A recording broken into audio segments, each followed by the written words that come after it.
छुपा है एक राज, और एक दिन वो दीवार टूट जाएगी और उससे निकलेंगे हजारों नहीं, लाखों नहीं, करोड़ों नहीं, बल्कि हर एक आदमी के मुकाबले में 999 अकेले होंगे। आप वो पहाड़ों से फिसलते हुए उतरेंगे और पूरी दुनिया में वह तबाही मचेगी जो कुछ भी बाकी नहीं छोड़ेगी। क्या है वो कौम और कहां से निकलेगी वो कौम? आइए जानते हैं हमारी आज की इस वीडियो में।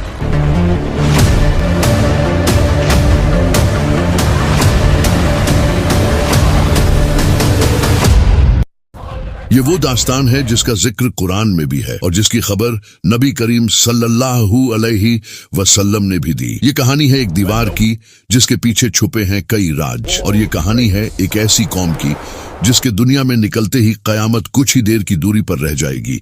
और ये कहानी है एक बादशाह की जिसका नाम था जुल्करनीन, और उसके बारे में अल्लाह ने कहा, हमने उसे जमीन पर इक्तिदार दिया और हर चीज का सबब अता किया। जुल्करनीन अल्लाह के हुक्म से जमीन के मशरिक मगरिब का सफर करता है। रास्ते सहराओं से गुजरते हैं, कभी पहाड़ों की चोटियों पर से, कभी समुद्रों की वुसतों में। फिर एक दिन वो एक ऐसी कौम तक पहुंचता है जो दहशत ज़दा है, अजनबी जबान बोलती है और खौफ से कांप रही है। वो जुल्करनीन से इशारों में फरियाद करते हैं, ए जुल्करनीन, याजूज माजूज जमीन में फसाद मचाते हैं और हमारी फसलें तबाह कर देते हैं, हमें उनसे बचा दो। जुल्करनीन जवाब देता है, मुझे तुम्हारी दौलत की हाजत नहीं, लेकिन तुम अपनी कुव्वत से मेरा साथ दो, मैं तुम्हारे और उनके दरमियान एक मजबूत रुकावट खड़ी कर दूंगा। फिर लोहे की सलें इकट्ठी की गई, आग दहकाई गई और पिघला हुआ तांबा उस पर उनेला गया, और फिर पहाड़ों के दरमियान खड़ी हो गई एक ऐसी दीवार जो नाकाबिले तस्खीर थी।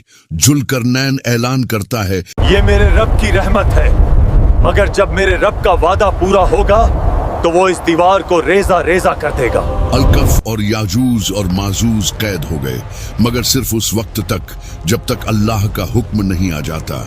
सदियों से कैद यह कौम हर दिन अपनी दीवार खोदती है। नबी करीम सल्लल्लाहु अलैहि वसल्लम ने फरमाया, याजूज माजूज हर दिन दीवार को खोदते हैं, यहाँ तक कि जब वह करीब होते हैं कि सूरज डूबने से पहले उसे खत्म कर दें तो वह कहते हैं कल आकर खत्म करेंगे, और जब कल आते हैं तो वह दीवार पहले से ज्यादा मजबूत मिलती है। यहाँ तक कि जब अल्लाह चाहेगा वो कहेंगे इंशाअल्लाह,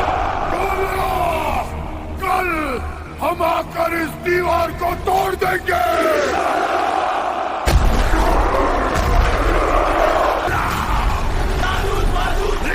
कैद खत्म हो जाएगी और दुनिया पर खुलेगा कयामत का एक नया बाब। वो जमीन पर टूट पड़ेंगे। हदीस में आया है वो झील तबरिया का पानी पी जाएंगे और उनकी तादाद इतनी होगी कि उनमें से आने वाला आखिरी शख्स कहेगा यहाँ कभी पानी था। इब्न माजा वो खेत तबाह कर देंगे, जानवर खा जाएंगे, दरख्त जड़ से उखाड़ डालेंगे। उनकी तादाद इंसानों से भी कई गुना ज्यादा होगी। दुनिया कांप उठेगी और फिर वो अकड़ कर कहेंगे, अब हमने जमीन वालों को शिकस्त दी, अब हम आसमान वालों को भी ज़ेर करेंगे। वो अपने तीर आसमान की तरफ फेंकेंगे और अल्लाह के हुक्म से वो तीर खून आलूद वापस आएंगे। वो खुशी से चीखेंगे, हमने आसमान को भी फतह कर लिया।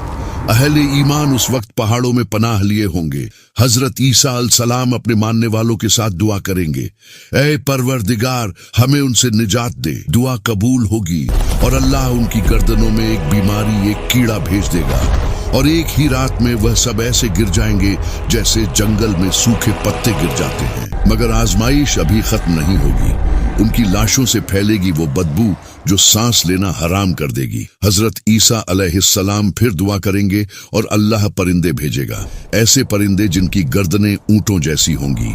वो लाशों को उठाकर अल्लाह की मर्जी की जगह फेंक देंगे और फिर बरसेगी बारिश, ऐसी बारिश जो जमीन को धो डालेगी। जमीन साफ हो जाएगी जैसे कभी फसाद ने इसे छुआ ही ना हो। उससे निकलेगा ऐसा अनाज जो पहले कभी नहीं उगा था। अंगूर का खुशा इतना बड़ा कि पूरी कौम खाए, और अनार इतना बड़ा कि पूरा खानदान सैर हो जाए।